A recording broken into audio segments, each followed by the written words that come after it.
All righty, folks. So we will go ahead and get right on into it. But first, I want to give each of you guys an opportunity to introduce yourself. Tell me, who you are, where we can find your work, and give me a bit of your credentials, because we've got some hefty credentials on this show tonight.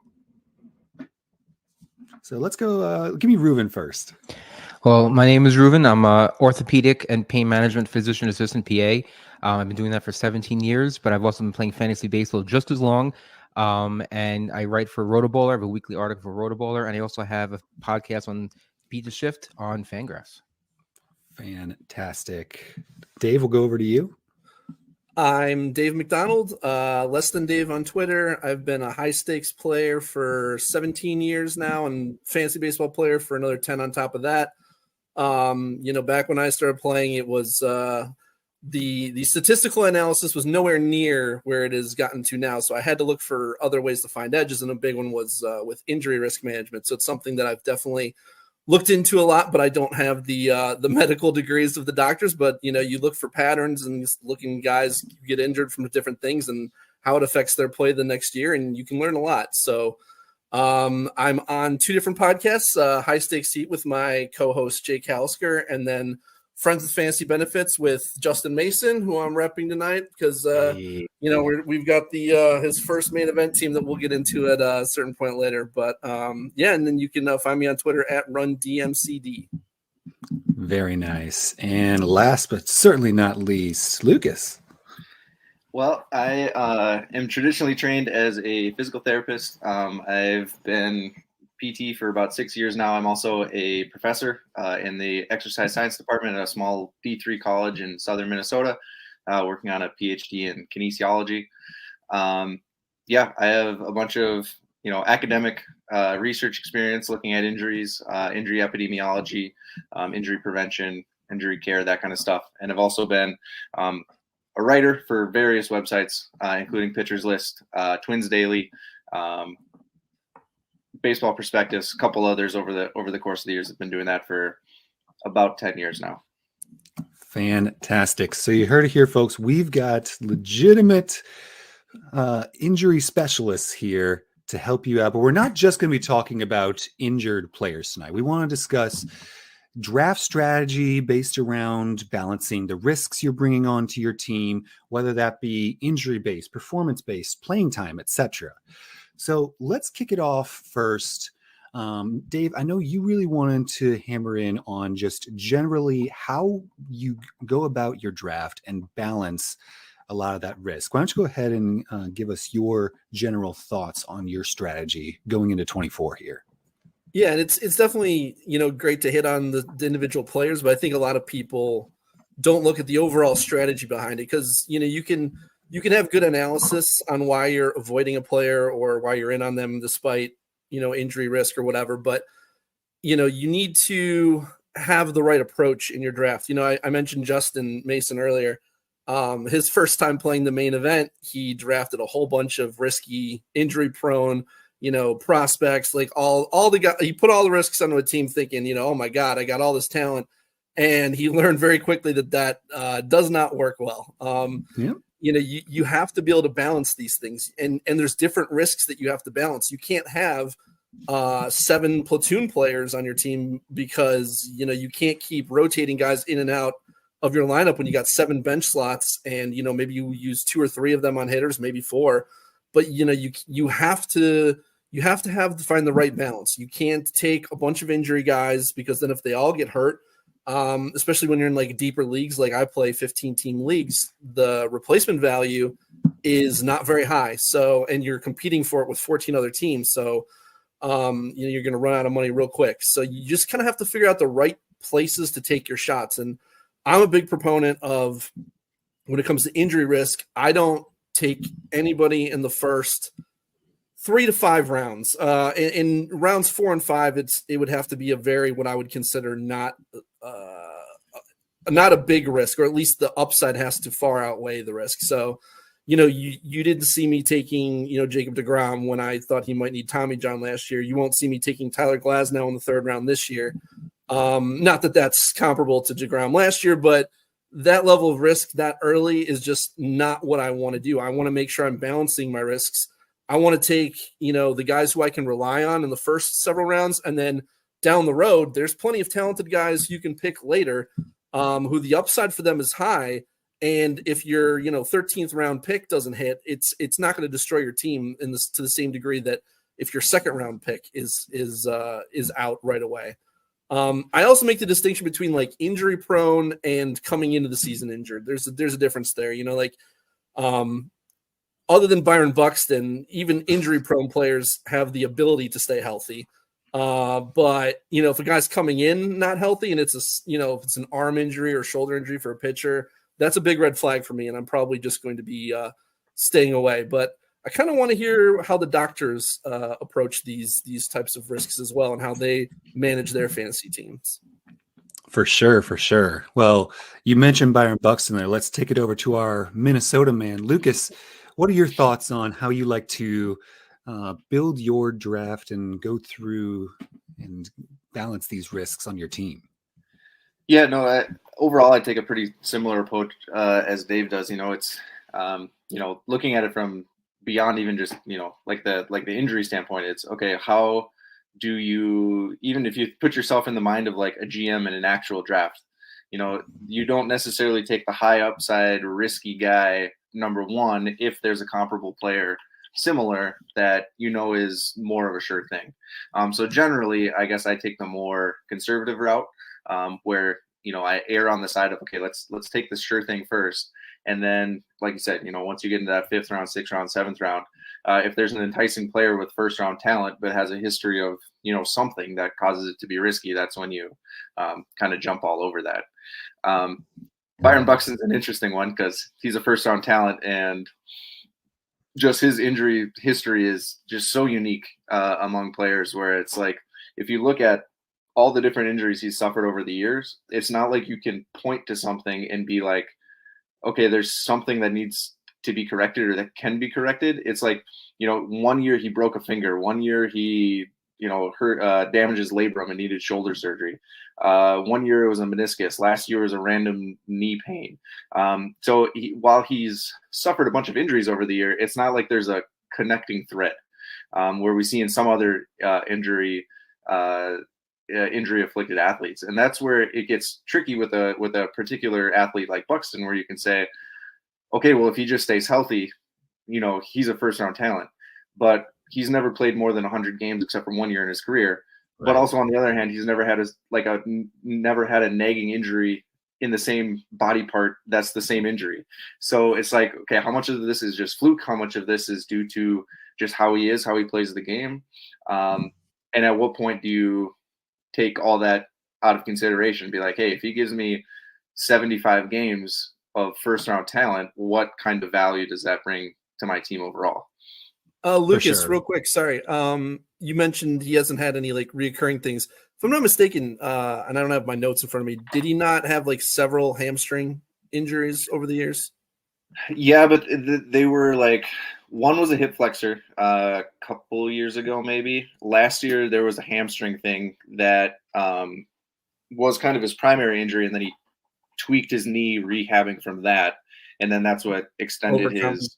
Yeah. So, some of those soft tissue things too, it's like, okay, well, they may have the injury, a similar injury in multiple years, but it's difficult to say, okay, are they related or are they not? Right. It's one thing if like it's a hamstring injury multiple times in a season, or multiple years in a row. But when it's hamstring 1 year and then hip flexor the year before, and maybe 3 years ago there was a calf something, we can say soft tissue injuries might be a hampering effect, but it's tough to draw that one-to-one line as far as this is going to be a problem, I guess, is how I would put it. Sure. Reuven, I'll take it over to you. Same question. Is there a particular strategy? Do you agree with Dave and Lucas here when you are going through your draft? Yeah, 100%. In the first couple of rounds of your draft, you have to get the basics. You got to get the bases of what you need in all the categories. If you're going to take a risk on a possible injured player or a player is coming in injured, there's a chance that they may not start the season on time. And then you start falling behind the stats and then you're catching up the whole time. So you want to get that base to begin with. If you want to try getting a risky player, that's fine. If you're trying maybe for an overall, if you're going for it's league context based. If you're trying for the overall and you want to be really aggressive and you're getting a whole bunch of small leagues, then fine. Then go after the risky guy. But otherwise, I like getting a base in the first couple rounds. I won't even touch a player who's injured coming into the season. If they're injured in spring training, I'll take that discount because a lot of the injuries in spring training are just muscular in nature, and a lot of them will heal over time. Like I think it was last year or the year before, or actually last year, Joe Musgrove had a toe problem. His ADP went down, and you know what? Yep. I bought it. I know he's not my number one pitcher. He wasn't even my number two pitcher on the roster. But if you're able to get a discount for spring training injuries, that's something definitely you go after. For sure. And I think each of you mentioned at least once that a lot of your appetite for risk is very league dependent. If you are in a 15 to 20 team league, obviously the replacement level of the guys you might be able to pick up off the wire is going to be so much lower than if you're in, a 10 team league or a 12 teamer. But we did have a question in the Austin, chat. Sorry, real quick, along that line, I actually play in some high stakes Yahoo leagues, which are 12 teams, but they're also very shallow, but they have IL slots. And so I do find myself being I take a little bit more risks because I can put those guys immediately, or guys who start on the IL too. You can draft them, put them right in your IL slot, and it's a high replacement level. So then you're bringing in good players that didn't get drafted that probably should be drafted. So, you're right. It is league dependent to a degree. In the 15 teamers though, it's very difficult to replace those guys. Yeah, I know. Especially based on the size of the benches, especially in an NFBC type league. If you draft one or two injured players, you're gonna have no one left on your bench, so you really can't do that. Yep. And then you're losing NFBC stats style where you don't have those IL slots makes a big difference. I know, like from a larger team perspective, I am the owner of Byron Buxton in my 20-team dynasty league, so filling my outfield is always a fun time for me. But we did have a question in the chat from Ray Diaz on how do you guys like to handle injury-prone players in a DC versus a Fab league? If you know that you can just run to the waiver wire as soon as you see the guy get injured, throw him on your IL slot, pick up someone that's going to be a decent replacement, is that going to affect your willingness to take those risks versus if you're going to have to bid and maybe even miss out on you guy you're really going to want? Reuven, let me hear from you first on that one. Well, I think it depends where you got that injured player to begin with. Like, let's say it's a top 5 or top 6 or top 7 round player who's injured. You don't want to drop them. You can't drop them. But if you pick someone up, let's say in rounds anywhere between, I'd say even 20 to 30, those spots on the roster, you're always churning anyway. So there's no harm in dropping them. And my saying is, if you're going to drop a player, as long as no one else is going to pick them up the next week, then you can drop them. You have no issues whatsoever. If someone's going to pick them up the next week, then don't do it. So I think that's probably the best way to think about it, I like that a lot. Lucas, Dave, you guys generally agree? Yeah, I tend to take a similar approach, and like I said before, I tend to be more conservative overall, no matter what league I'm playing in. So I want to make sure that I have at least one or two guys that I can rely on, and then start looking at, okay, should I start taking a flyer? So make sure I have 2-3 outfielders before I take a look at a person like a Buxton, maybe. So in that sense, it's really no different for me in terms of how I really approach things. But like Reuven said, like if it's a player that's going to be dropped or droppable and is not going to be a threat to be picked up immediately for, whatever reason, then taking that risk is a little bit more palatable. I'm more conservative when it comes to DCs because even in 15 teamers, if a guy gets hurt and, he's out for months, I can still drop him and replace him, even if the replacement value isn't great.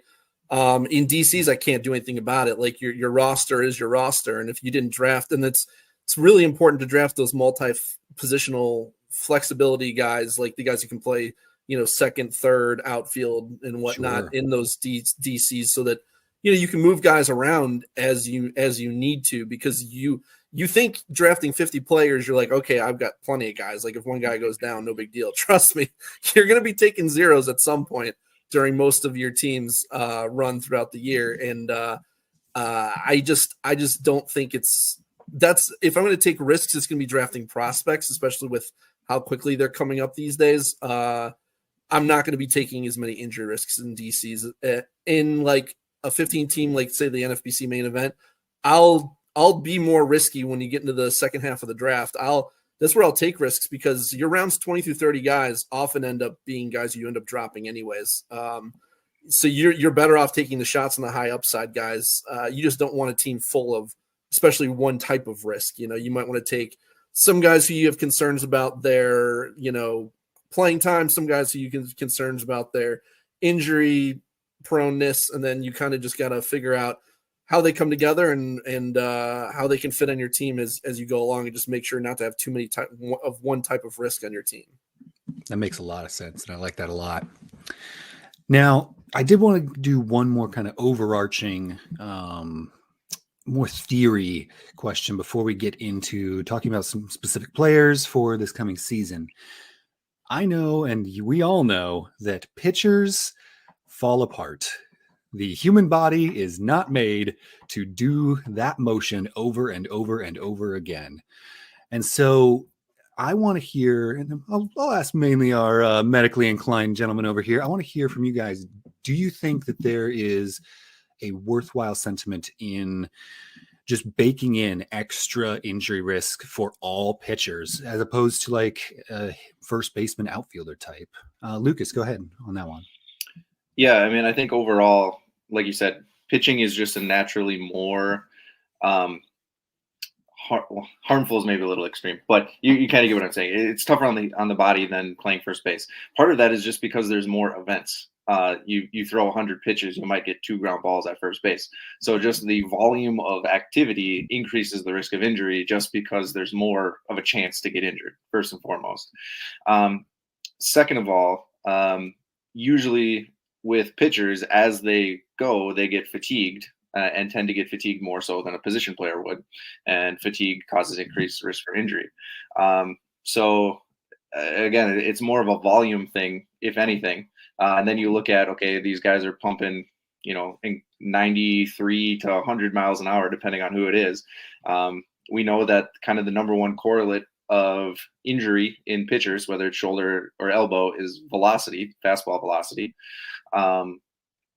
So yeah, I think it's a safe thing to assume, like, hey, I could, pitch, or I could get this guy who's never been injured once in his career, and all it takes is one pitch to boom, there goes the UCL, and you're done for the year, and maybe even done for 2 years in some case. So just because of the nature of the position, I think it's more than appropriate to just take a more conservative approach when it comes to pitchers.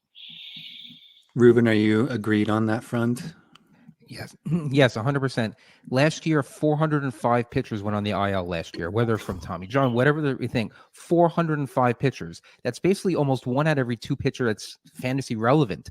Now, it's not just the pitchers who are injured or were injured, but you have to look and try to, this is for the whole season you're trying to plan for. So I take a player like, let's say, we're not into players yet, but I wanted to mention Spencer Strider. Spencer Strider, number 1 pitcher off the board so far this year. That's wonderful and great. Everything dandy about that.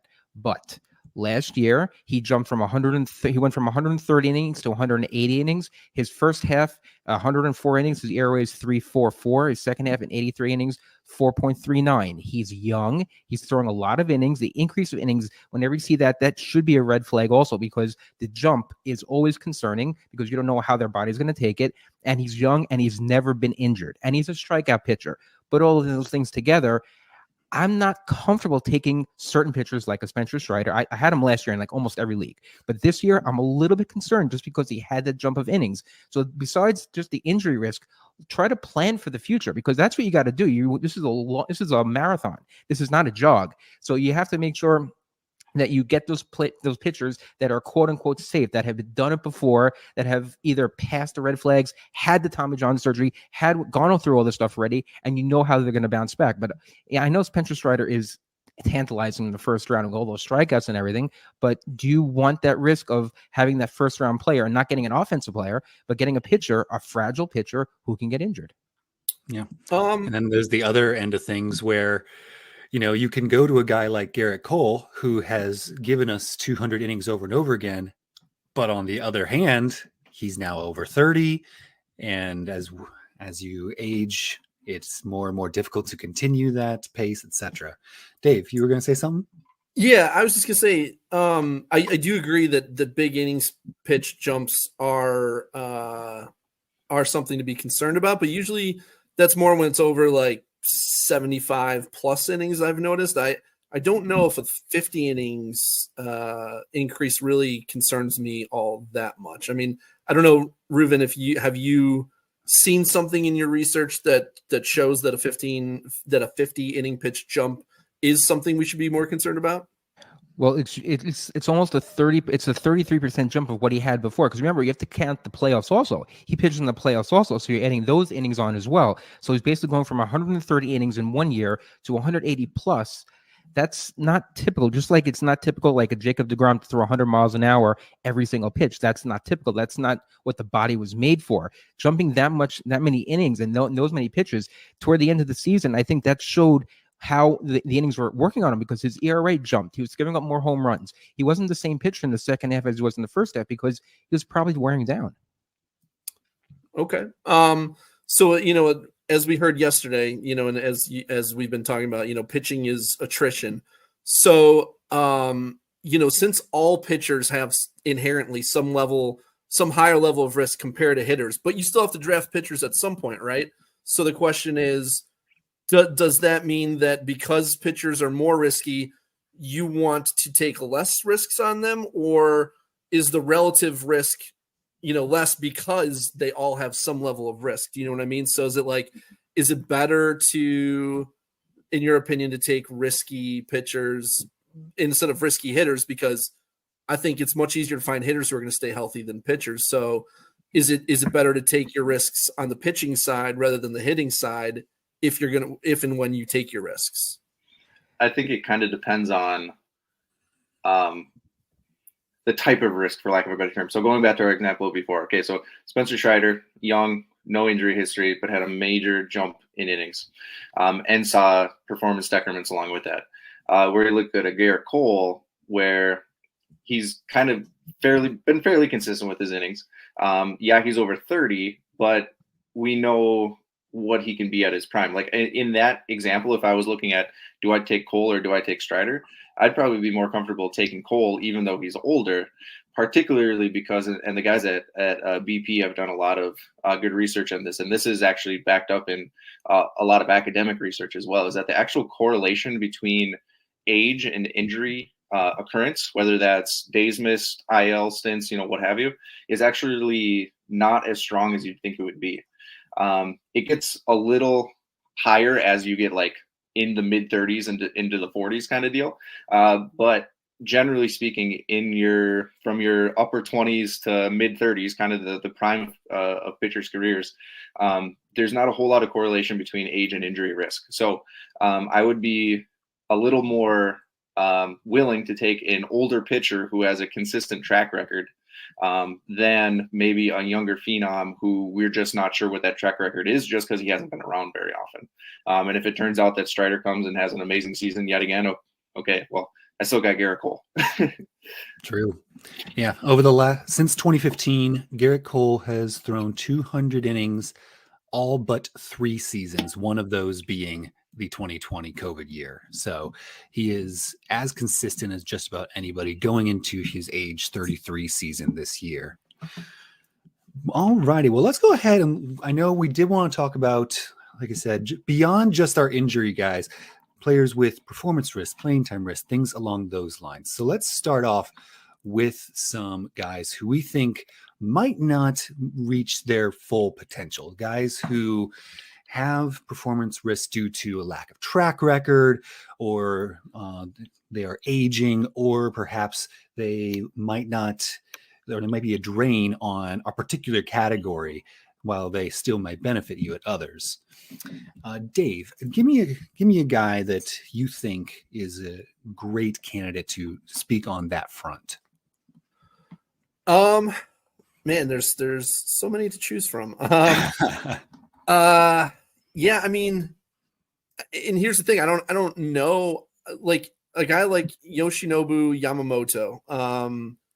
I just don't know what to expect from him, but he's going, so early, and I just I mean, for him to pay off that draft cost, he's like a third round pick, like a late third round pick. He's going, at the same time as Josh Hader. He's going ahead of Freddie Peralta, Tarek Skubal.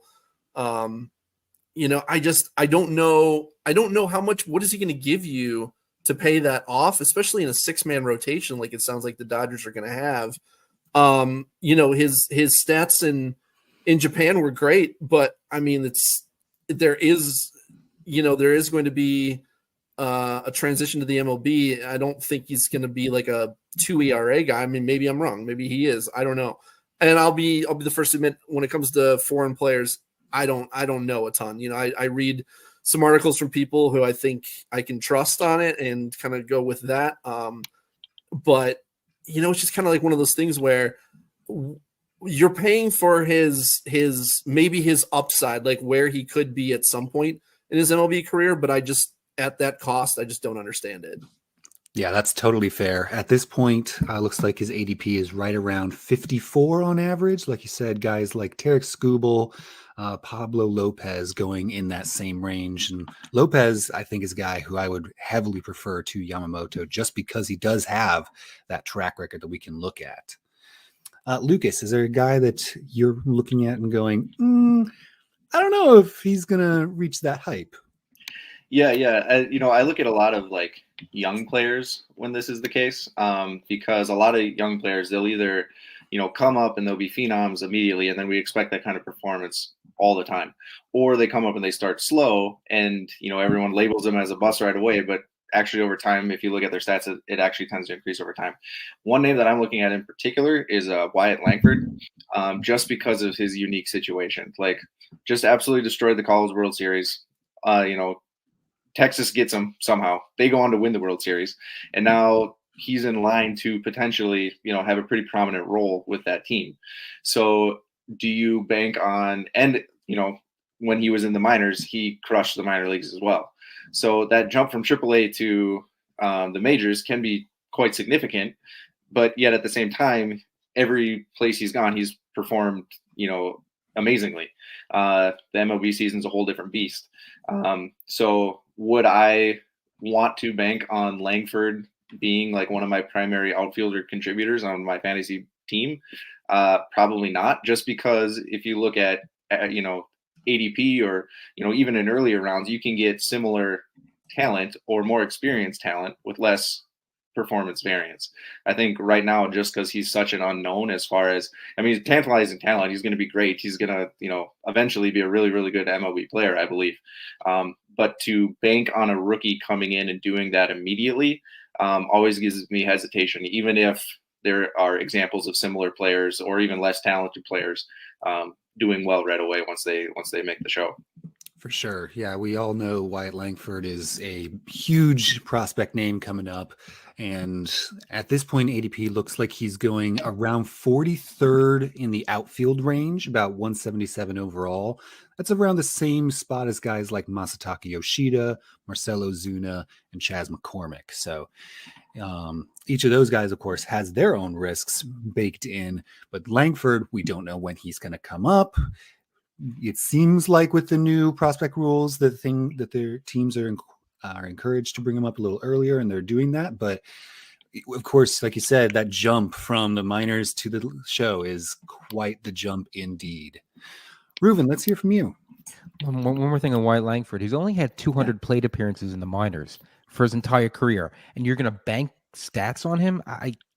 That's not really known. But there are two players I want to mention because I can group them together because they're both similar type players with similar type hype, similar type physique, and they're both middle infielder, corner infield. That's Ellie De La Cruz and O'Neill Cruz. Okay, Ellie De La Cruz, he's going way too early for where he's going. There's no reason why he should be going. He hasn't done it for a full year yet.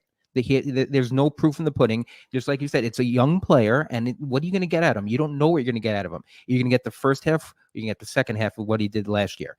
And same thing with O'Neill Cruz. He's been around for a couple of years. He had a gruesome ankle injury and everything, but he hasn't done it for a full year yet. Believe it or not, he hasn't played a full season in the majors yet. So how can you bank stats on those two guys where they're currently going in their ADP and be comfortable with it and say, you know what? I want my second round player to be a guy who batted 200 toward the end of last season, had a bunch of stolen bases, and is electric. But that's not what you get. You can get another one, a better player there. You can get basically anything you want in the second round, and you're going after a guy you're paying for upside. The only way you can make a profit on that type of player is if you think he's going to make first round money back for you. If you think he's going to do that, then fine, great. But not many players make first round value back. Yeah. And the range on Ellie De La Cruz for his ADP is wild. In NFBC leagues, he's going around 21st overall. But in like Yahoo leagues, it's closer to 54th. So people are kind of all over the board as far as that goes. Of course, points leagues, he's far less valuable because of his big strikeout numbers. And it's kind of the same deal for O'Neill Cruz. But yeah, Ellie is going around the 9th overall, shortstop O'Neill around the 11th.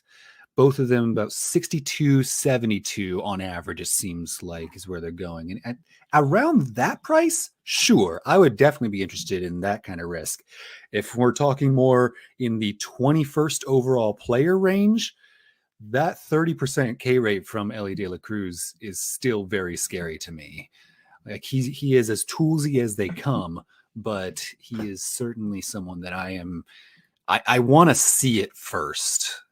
I know we had like a month of Ellie De La Cruz being one of the best players in the league, but I want more. I want more consistency before I give a second round pick, like you said, Reuven. Let me see here. I'm trying to think if there's anyone else that I want to make sure we hit on from this list. Does anyone want to give me something on Nolan Jones? Because I think he's just kind of awesome. Sure, he came up last year and was kind of out of nowhere. I had not heard of him prior to, not the best prospect guy, but I had not heard of him prior to him coming up. And he puts up a 2020 season, nearly a 300 average in Coors. He seems like the type of guy that is going to take advantage of that environment. Does anyone have anything they want to say on the risks involved with Jones going into this year? Well, for Nolan Jones, the only issue that I have with him was his high BABIP last year, but he plays in Colorado, so I'm not really worried about that too much. But I think he's a guy who he's only done it 1 year, like some of the players you mentioned before. But his stats, if you look at them, they're very similar to a player like Michael Harris. Very similar, lower batting average by about 20 or 30 points, but otherwise the stats are the same. And he plays in Colorado. When a player plays in Colorado, a lot of the warts tend to go away. That's just how it is. So I'm not as concerned with him playing a second season in Colorado as opposed to another second-year player. For sure. I just checked his away splits. 288 average away, 306 on the road, 10 home runs on the road, 10 home runs at home. So, you know what? I like to see that. He even has twice as many doubles last year, 15 doubles on the road and 7 at home. So if there's a Colorado Rocky that somehow can hit decently well on the road, I am very in. So Nolan Jones right now going around 67th overall, about the 18th outfielder, right in the same range as guys like Cody Bellinger and Christian Yelich, which of course have their own level of risk. Is Bellinger the guy we saw this past year? Is he back? Is Yelich's back going to cooperate with him? He's a fairly notable injury risk. let's go ahead and move on now to some guys who have playing time risks here. Yeah, so we mentioned Wyatt Langford. We're not sure when he might come up and how long that will take, but there's going to be other guys, whether it's a platoon risk or things along those lines, who might not get the same amount of playing time that you would hope for a guy that's going to be fantasy relevant. Lucas, you want to start us off with someone that you are a little wary of going into 24? Yeah, I'm always concerned about players that have like significant platoon splits, especially if they struggle against right-handed pitchers, just because, let's be frank, there's more right-handed pitchers than there are left-handed pitchers. So anybody that is like significantly underperforms against right-handed pitchers, I have a little bit of concern about. However, most of the people that we kind of put together on our list beforehand mostly struggle against lefties, which adds into kind of another risk that I guess we could kind of talk about a little bit, is like, okay, so if you're looking at taking a player who has platoon splits and you know that they have a matchup where you're just not going to be able to play them, where do you account that into your draft strategy? When I look at just going to what I know at the Minnesota Twins, Edouard Julien is a phenomenal player. Can't hit lefties worth a lick. He really, even last year when he had an amazing rookie season, anytime there was a lefty on the mound, Twins management did their best to get him. Rocco did his best to get him out of the lineup and get somebody else in there, whether it was a Willie Castro or Kyle Farmer or something like that. So there's a player who's, in a normal year, maybe could have been getting some, end of the ballot rookie of the year votes, who's just unplayable against, a third of the pitchers in the league or whatever. So looking at a player like him, I know he's going to produce when he's on the field, but you also have to bank into the fact that, he might not play a game or two a week simply because he's going up against a lefty. Also, with his defensive shortcomings, he's probably ideally a first baseman or a DH. And what are the Twins chock full of, but with DHs? So there's another kind of, platoon, not necessarily a platoon split, but a defensive shortcoming that might limit his offensive production in a fantasy setting because of potential player limitation risks. For sure. Yeah. Edouard Julien last year only got 46 ABs against lefties and hit 196 in them. In his 292 against righties, 274. So there's definitely concern there. But I, as another guy who is very in on Edouard Julien, I got him in that same dynasty league. Boy, oh boy, do I hope he takes a step forward this coming year. And what you said on positional ability is really interesting as well, because, the Twins, I've got a bunch of kind of slower guys that you would like to put at DH. And then if you look at Edward's natural position of second base, well, there's Jorge Polanco there, who himself has some injury risks. Well, maybe Polanco could shift over to shortstop if Carlos Correa goes down. He's been dealing with plantar fasciitis. So the Twins are kind of a fascinating team to talk about in this context we're working on here. Let's go to Reuven. Is there anyone you'd like to highlight as far as their playing time and something you think might be going missed up to this point? Yeah, well, there's something. I'm a Mets fan. I'm from New York, and I hear a lot about. I get that every year. It's fine. We'll get them next year. Next year. But Brandon Nimmo, I'm a little bit concerned with his playing time because Carlos Mendoza, the new Mets manager, just came in and said during one of his first press conferences, saying Harrison Bader is our everyday center fielder. They asked, "What are we doing with Brandon Nimmo?" They said, "Oh, he'll come to spring training and we'll see." So I think that Brandon Nimmo may actually end up missing a lot of time, just moving around, either moving around from left to right to center, and even sitting on the bench for some lefties. Even though he's one of the better lefty hitters in the Mets lineup against lefties, I still think they may do that. So that's something to watch for. And especially, I think it's a team philosophy. You have to go look in spring training and watch how managers are going to start, or how they do things, because certain managers like to platoon more than others. You want to lose playing time, go to San Francisco, because San Francisco, they platoon everybody up to wazoo. They platoon the ball boys from both sides of the lines.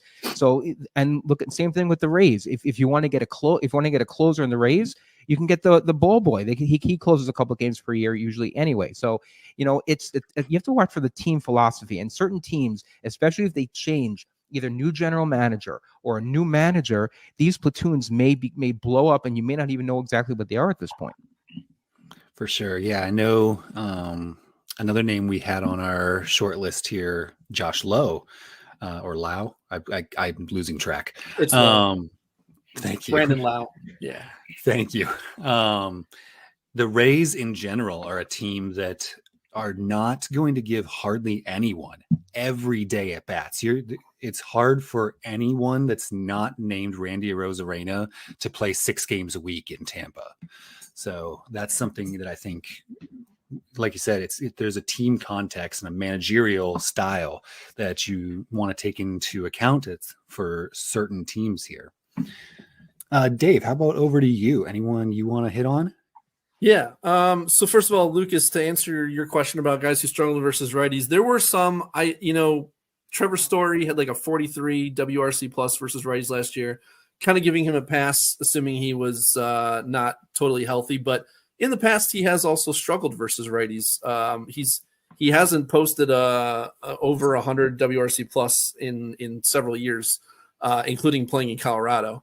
Tovar actually is a guy who's struggled against righties pretty significantly in his, last year was his first more or less full season. He played a little bit in 2022 as well, but yeah, he's struggled with righties for a lot of that time too. Volpe struggled last year. Stanton really struggled. Again, I think Stanton was probably symptomatic of injuries and other things too. But there's a lot of guys going in the top like 175-ish who you can't count on to play every day. You touched on Josh Lowe. TJ Friedel is going in the top 175. He's a platoon guy in Cincy. Cedric Mullins has become a platoon guy for Baltimore. Evan Carter platoons in Texas. And then I think that there's some guys who, if they don't make improvements this year, could be platooned, who are going pretty early. And there's 3 guys that I want to highlight. Jazz Chisholm. Well, so one thing that I learned is that left-handed hitters, whether right or wrong, when they struggle versus lefties, they're much more likely to be benched than a right-handed hitter who's struggling versus a lefty, or even a right-handed hitter who's struggling versus righties. So I'm always wary of left-handed hitters who, even if they don't struggle, sometimes managers just inherently want to platoon them. So we got Jazz Chisholm, who is a lefty. He had a 29 WRC plus versus lefties last year. And that, in addition to the fact that he can't stay healthy, it just makes sense to me that it feels like they're going to sit him more this year. And not just that, but I think he could just be flat out platooned. CJ Abrams, he's another lefty. He had a 40 WRC plus versus lefties. This is another guy who's going, really high in drafts that we're just assuming, he made some changes last year and he had a great second half and he took off, but the track record is basically a half a season. And now you're paying for basically a full season of that production right now going into 2024. And then you got Gunnar Henderson, who I'm honestly less concerned about him. He had a 75 WRC plus versus lefties, but he had a horrible April. And then once he started being more aggressive in his approach in May, he really started to take off last year. But he did still struggle versus lefties, but they didn't sit him at all. So that tells me that they have faith in him still. And I think that he's probably still a good bet to maintain full-time playing right now. But there is some risk there. He's a guy who is a lefty who did struggle versus lefties last year. So I think I'm still willing to take him, but you don't really want to have those kind of questions when you're talking about the first few rounds of the draft.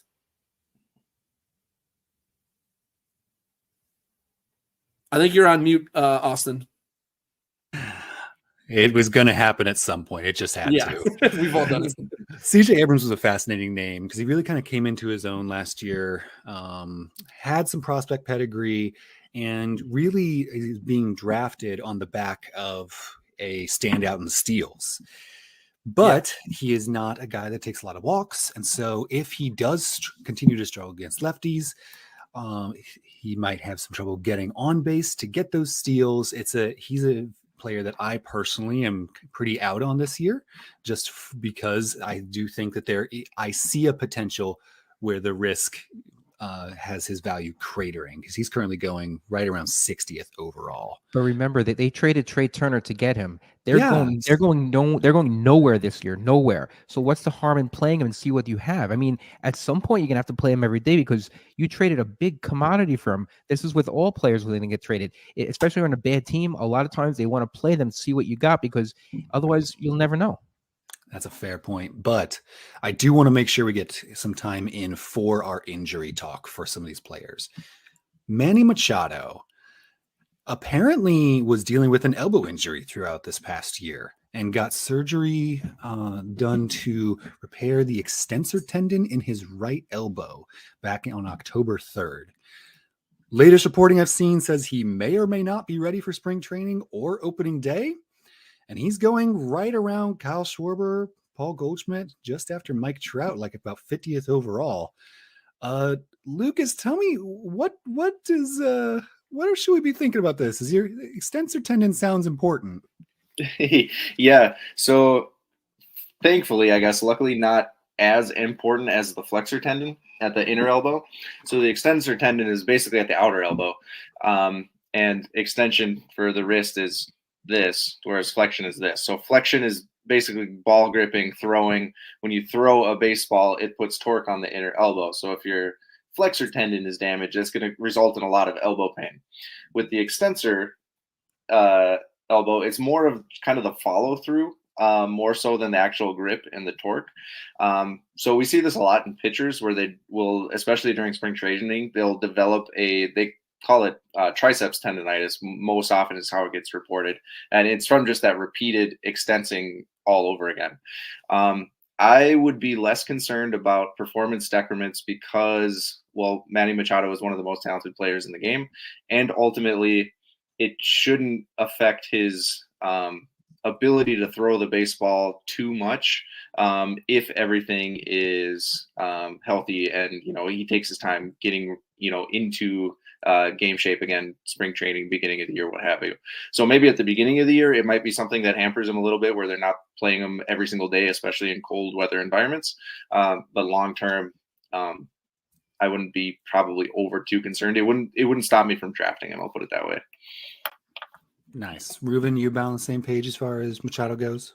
Yes, but I also think he may miss the first couple of weeks of the season because they're saying he may miss opening day. If he misses opening day, that doesn't mean he has a full spring training. He may stay back for extended spring training, and he may miss some more time like that. I mentioned when I was in First Pitch Arizona this past November, I mentioned Manny Machado, and I said I have a feeling he won't be fully playing every day until May, the first month of May. And I said this before when I heard about the surgery.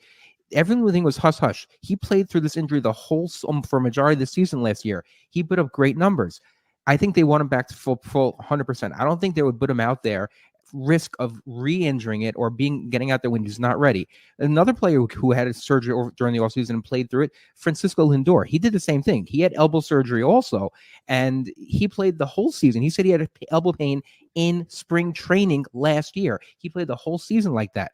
Some players can do it. It depends on their mentality. It depends on how their age, because Machado is older than Lindor. There's certain things, there are a lot of things that play into it. But for Machado, I'm a little bit concerned.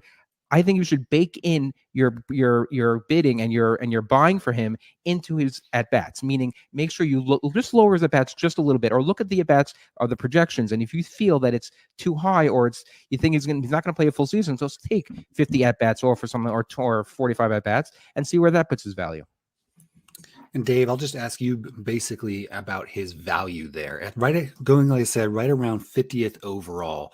If we take Reuven's thing here and say, knock off 50 at bats or so, are you still in at that value?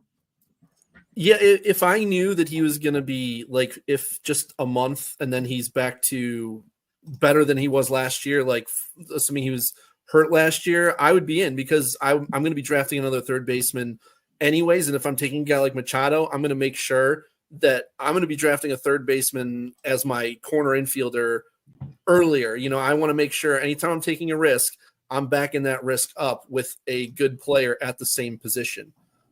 So yeah, I was really interested to hear what Lucas and Reuven had to say about that. Hey, I was wondering, Austin, what do you think about for the last few minutes here? We kind of just we go kind of player by player, and we just ask both of them if they're in at cost, need a discount, or out on some of these players. And I think that's so a perfect idea. through. That was about what I wanted to do anyway. Cool. Yeah, let's do it. Big one that I'm sure everyone wants to hear about. Shohei Ohtani. He's only going into DH this year. Is he going to be worth an 11th overall pick? Lucas. I would say, so the good thing about his surgery, Tommy John or modified Tommy John, whatever they're calling it, it's not going to affect his ability to swing a bat. You know, we saw Bryce Harper come back, start off maybe a little bit slow and then pick it up as the season went on. That being said, Bryce Harper's not being paid $750 million. I would say I am in on Shohei in the long run. If this was next year, absolutely 100% in on him on 11. For just being a DH, I don't know. That's a tough one. I would say probably not at 11, maybe a little bit lower. Need a little discount. Yeah, a little discount. All right. I'm going to go to the next guy. I'm just going to keep it rapid fire here. Reuven, tell me about Vinny Pasquantino. Vinny is coming off shoulder surgery, missed most of this last year, and he's going about 134th overall. Well, Vinny, who's actually on our podcast, we spoke to him a couple of times, once already. He's a great guy. He's a huge Jets fan, which has nothing to do with anything, but it just happens to be that way, even though he's in Kansas City. But he had shoulder surgery. He's healthy now. He's already showing videos that he has taken batting practice. He's swinging. He should have because his surgery was so early on in the season. He should have no restrictions going in, and I'm comfortable taking him where he's going right now. Fantastic. Lucas, back to you for Royce Lewis, a guy who should be healthy right now, but boy, oh boy, does he kind of seem like he might be Byron Buxton.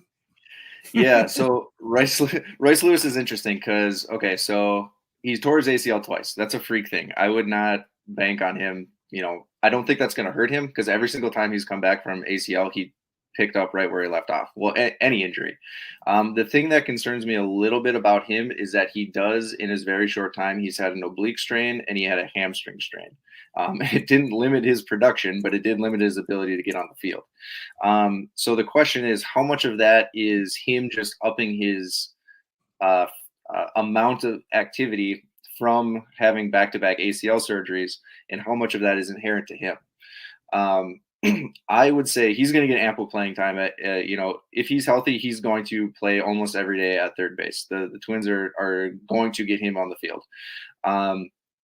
So I would say I tend to, from a healthcare perspective, from a player perspective, I tend to be my bias is to be in favor of the player versus the injury prone or the injury level, because his production is so high after having the injuries. I would be I'd probably still want a little discount from his about 60th overall currently. Yeah, I'd probably want a little discount from that, but not as much, not a ton. Okay, let's go over to Reuven for a little lower on the board. Riley Green, coming off of Tommy John surgery as well. He is going right around 160 among guys like Ian Happ, Eloy Jimenez, Brandon Nimmo, who you mentioned earlier. What are you thinking for Green this coming year? I think Green can match what he did last year. I don't have any concerns with him going into the year. They actually just came out saying that he's already doing hitting, playing catch, and going through defensive drills at the Tiger Spring Training Complex in Florida. He's doing that already. He's not even 4 months removed from Tommy John surgery, so that's fine. He may have some restrictions during spring training, but I don't see why he shouldn't be ready to go play full gear, full goings forward center field for the Tigers. Love it. Let's see. How about Lucas? How about Walker Buehler coming off his second Tommy John surgery? That's always a little scary. Yeah, and those are tough to predict. Granted, there have been more second Tommy John athletes as of late, and the production hasn't fallen off necessarily as much as you would think, or at least let me put it this way: velo, all that stuff, characteristics tend to return. My concern would be that even after the first Tommy John, it can take up to a year before the athletes are like, okay, I feel like myself again.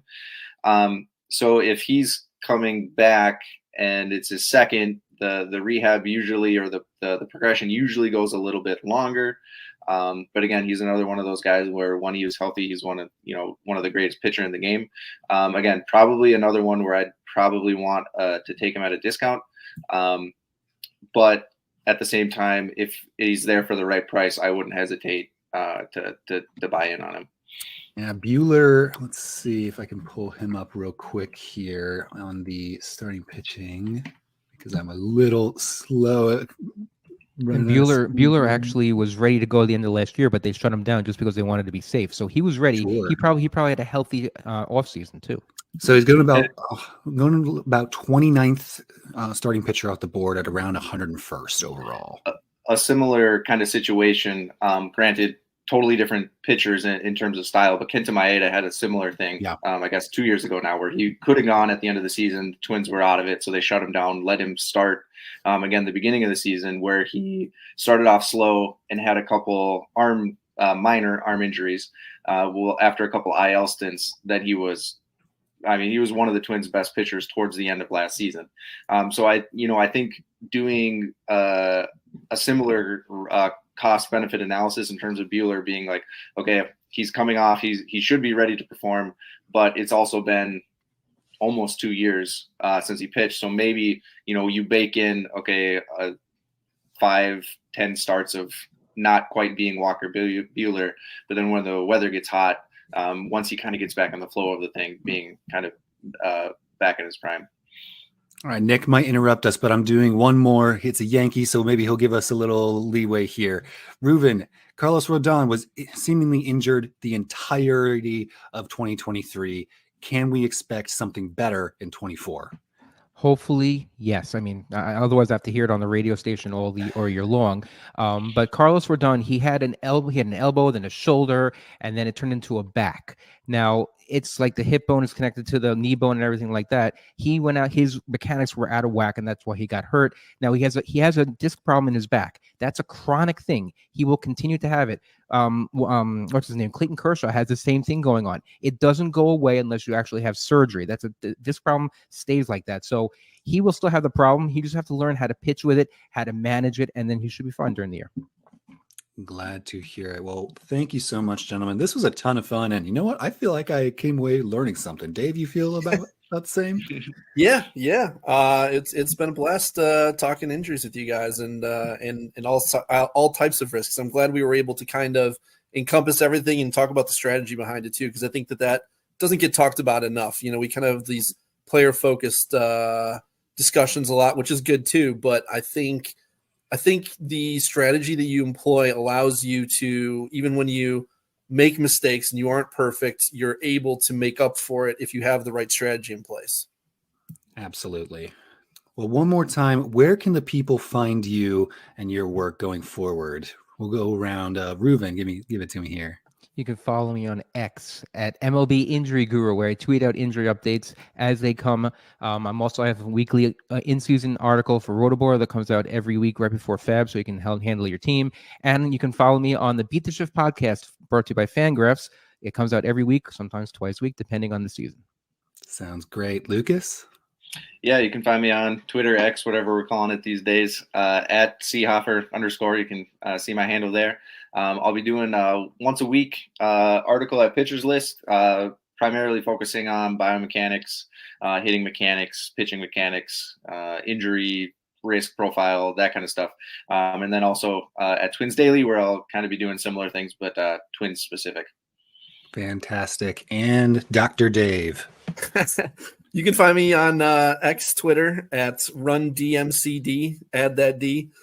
Otherwise, you get the band. And then you can also catch me on the High Stakes Heat podcast with Jake Kalisker and the Friends with Fantasy Benefits podcast with Justin Mason.